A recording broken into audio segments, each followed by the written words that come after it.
Έχει η κυρία Sinnott από την ομάδα Ανεξαρτησία Δημοκρατία για 3 λεπτά. My colleague mentioned the murky channels by which PCBs came into the food chain in Ireland, and I think maybe it's worth sometimes looking back at the history of PCBs. Polychlorinated biphenyls are almost 100 years old. They're man-made, and from the very beginning, it was obvious they were very, very dangerous. They were used for many years in capacitors, hydraulic fuels, wood floor finishes, clearly not something we want in the food chain.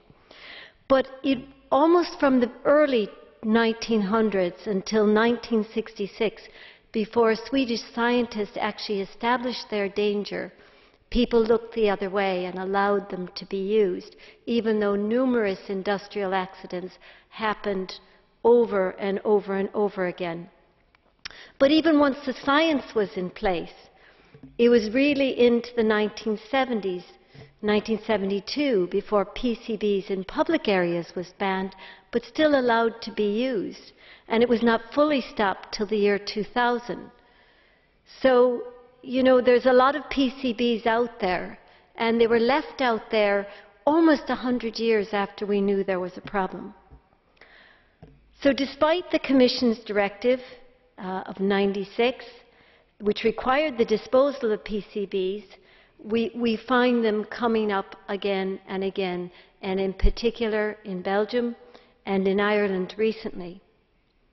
But one thing I found that really confused people in Ireland, and I remember visiting a butcher around that time, and he just couldn't understand. He said,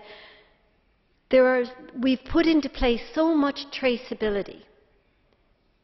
You know, we can know where this egg comes from, what day it was laid, and if we really want to delve a little bit further, we can find out exactly what farm, etc.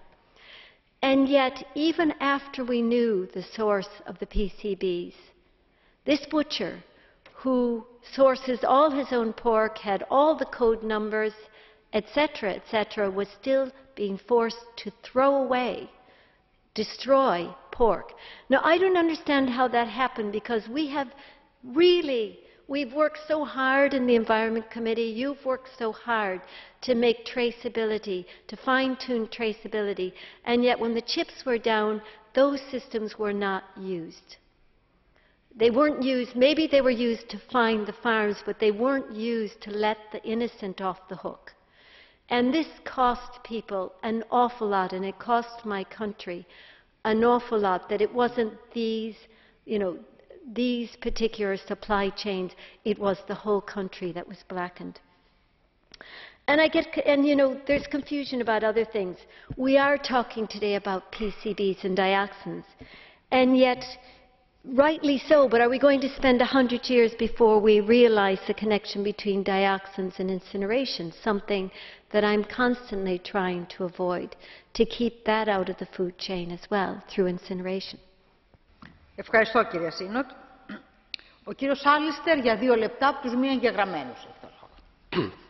Madam President, with several farmers and a processing business in my constituency facing millions of pounds of loss through no fault of their own, because contaminated feed bought in good faith was supplied from a food mill